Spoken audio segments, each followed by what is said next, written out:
Alright, ito na po yung mga ingredients natin o yung kakainin natin ngayong breakfast mga ka-idol.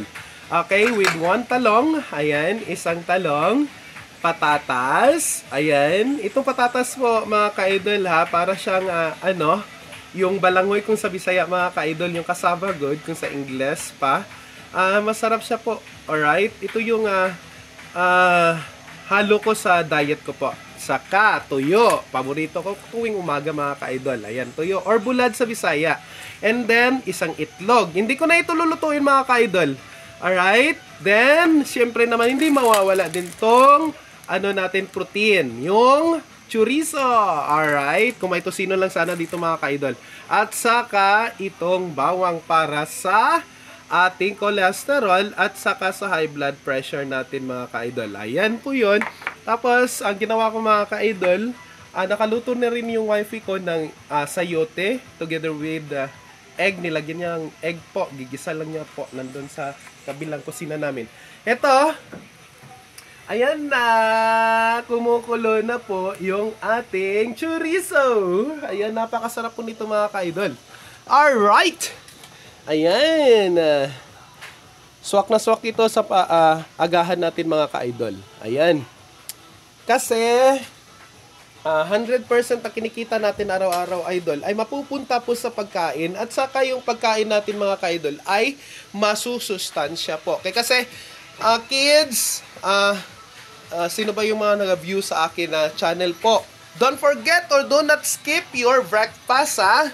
Kasi napaka-importante lang talaga yung breakfast natin mga ka-idol. Alright? Breakfast talaga po mga ka-idol ang pinaka-importante sa lahat. Alright? Okay, kahit na hindi ka na maggabihan mga ka-idol, kasi matutulog ka lang man yan. Pero don't skip talaga po yung pinakamahalagang kuha natin sa araw-araw. Alright? And then, don't forget to pray always because si God lang po ang nakakaalam sa atin. Okay? Lahat po. Lahat ng matatanaw nyo dito sa paligid po, hindi po natin yan madadala sa langit. Alright? Kahit anong kwan pa dyan.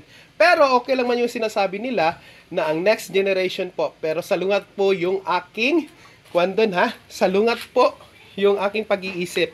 Kaya kung may kayamanan tayo, syempre naman, hindi na sila hindi na sila mahihirapan pa. Pero mas maigi po na paghirapan ng susunod na henerasyon natin kagaya ng mga anak natin. So, edukasyon lang po ang susi ng ating kahirapan mga ka-idol. Alright? Lahat dyan po. Philosophical na po yan at saka sa biblical na po yan. Alright? So, maigi po na ibuhos natin ang 100% sa Panginoong Diyos mga ka-idol. Alright, kaya siya lang po ang nakakaalam ng lahat. Then, do good things.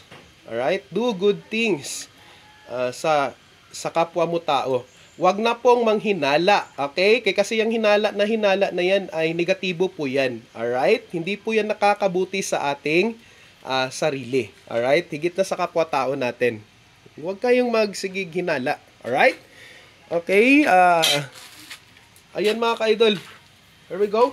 Tapos mga ka-idol, ito na tayo. Dito na po yung kwan natin. Babaguhin natin ito mga ka-idol. Pag may kwan tayo. Alright, ito yung niluto ng wifey ko. Ayan. Alright. Yan, yung sayuti. Tapos nilagyan niya ng corn beef at saka egg. Okay, si Wachimako. Ayun, Wachimako. Alright, tantabayanan nyo lang po mga ka-idol ha. Mamaya magmumukbang na naman tayo. Alright, pagkatapos, pupunta ako ng school kasi plumber na naman tayo doon mga ka-idol. Hindi ako nagre-reklamo pero gustong-gusto ko po yung trabaho na iyon. Alright, kung walang plumber, walang pan po. Yan, isang skills din yan mga ka-idol. Alright? Higit sa lahat mga ka-idol, tiwala lang sa sarili. Alright? So, God bless everyone. And enjoy your day, enjoy your life at a flawless po dito sa mundo. Sinasabi ko sa inyo, lahat ng makikita nyo dito, lahat ng mga tagumpay natin, mga achievements natin, hindi natin yan madadala sa langit.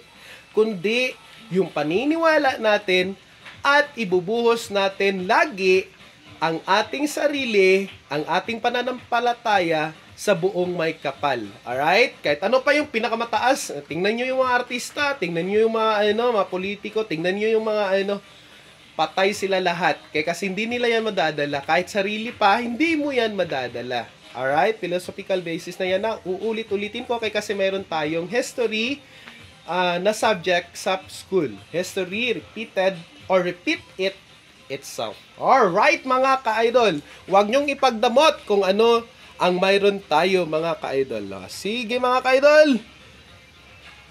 Antabayan nyo lang ang next nating i-upload na video.